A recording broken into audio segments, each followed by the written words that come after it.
درې ټیمونو کې الله دعا نه رد کوي.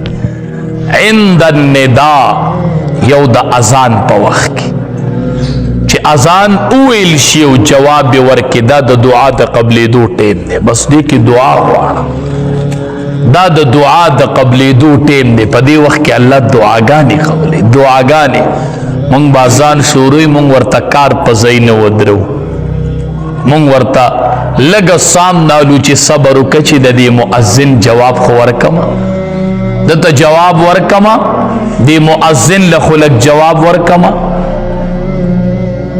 نو عند الندا چې اذان وشي په دغه ټیم کې الله دعا قبلې. یو عند البأس د جنگ په ټیم کې چې کله میدان جهاد وي او مجاهدین جنگیږي او دا جنگ گرم شي، گرم بازی په بازو کې ورننوزي، سخت جنگ شي، په دقه ټیم کې الله دعا قبلې. دم د دعا د قبلېدو ټیم دی. او تحت المطر یو چې کله باران شروع شي دغه ټیم کې الله دعا قبلې. دا درې ټیمونه چې دي دا د دعا د قبلېدو ټیمونه دي، چې هغې کې یو د اذان وخت دی چې اذان وشي دی پسې الله دعا قبلې. اذان جواب ورکا او بیا دی پسې دعا وغواړه. دقه د دعا د قبلېدو ټیم. نبی کریم صلی الله علیه وسلم صحابه کرامو ته چې د اذان فضیلت بیان کا، صحابه وی دا ټول اجر خو مؤذنینو ته میلاوش، مونږ بس کو دا الله حبیبا دا اجر خودی ته ډیر میلاویږي. نبی کریم صلی الله علیه وسلم ورته فرمایل چې ته کله د دې جواب ورکې نو تعلم الله د مؤذن عمر اجر درکړي. یو اجابت قولی دی، یو اجابت فعلی دی.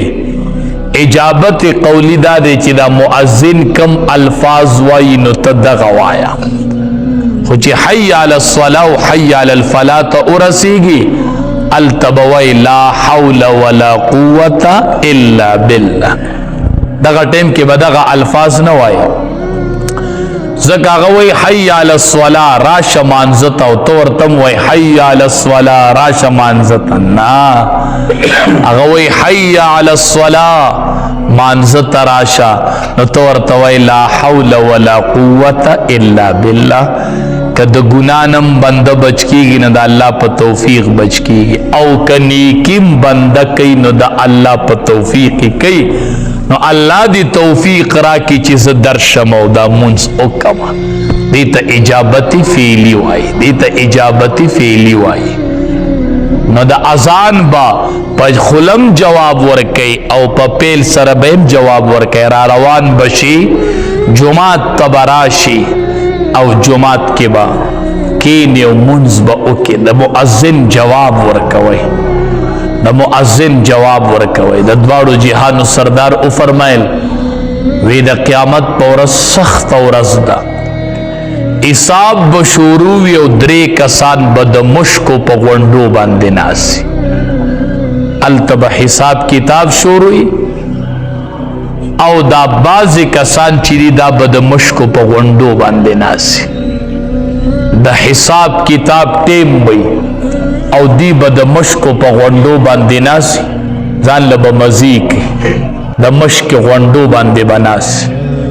یو هغه کس دی چې هغه مؤذن وي، هغه اذان کوي، اذان دی به د مشکو په غونډو ناسي مؤذن چې کله خلق په حساب کې مشغولي. یو هغه امام دی چې هغه قوم له امامت کوي او قوم تینا رضا وي، قوم له امامت کوي او قوم تینا رضا وي. دی بم د مشکو په غونډو باندې سیلونه کوي. او یو مؤذن چې کله اذان کوي دا ډیر لوی صفت دی د نبی کریم صلی الله علیه وسلم. یو بیبی وا ام سلمہ رضی الله تعالی عنها دا غي نوم، دا د نبی کریم صلی الله علیه وسلم په بیبیانو کې ده.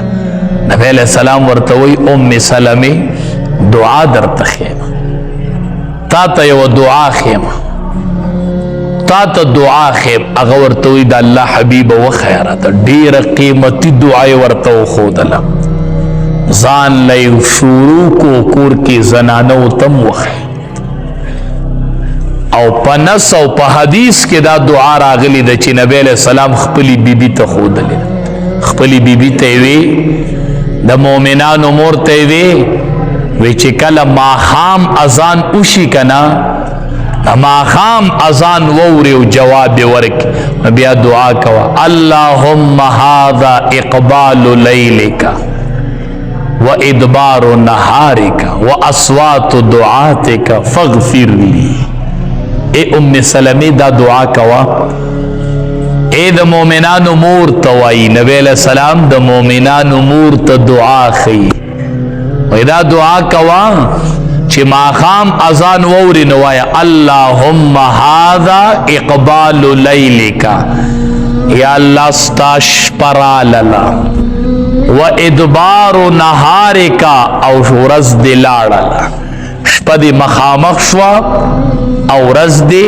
لاړه و اصوات دعاتک او یا الله د مؤذنینو د اوازونو وختونه دی الله ارزه کې الله اکبر الله اکبر الله شپه دې لاړله شورز دې لاړله د ورځ تلل دي او د شپې راتلل دي و اصوات دعاتک او د مؤذنینو اوازونه دی الله ډیر برکتی ټیم دی فاغفر لی یا الله ما ته بخښنه وکړه یا الله ما ته بخښنه وکړه د نبی علیه السلام د مؤمنانو مور ام سلمه رضی الله تعالی عنها ته دعا ښیي چې دا دعا د ماښام د اذان نه پس کوه هر اذان نه پس الله دعا قبلی خدا دعا نبی علیہ السلام خپلی بیبی ته وښودله زنانو چې اذان جواب ورکوي ماښام وای اللهم هذا اقبال لیلک و ادبار نهارک و اصوات دعاتک فاغفر لی یا الله موبخه کنه دا ټول مؤذنین شروع دي دا اوازونه به شروع او شپه به راځي او ورځ به ځي ته به وایي فاغفر لی الله ما ته بخښنه وکړه یا الله ما ته بخښنه وکړه یا الله ما ته بخښنه وکړه الله ما وبخه نو دقې اذان پسې دا دعا غواړئ چې الله ګناهونه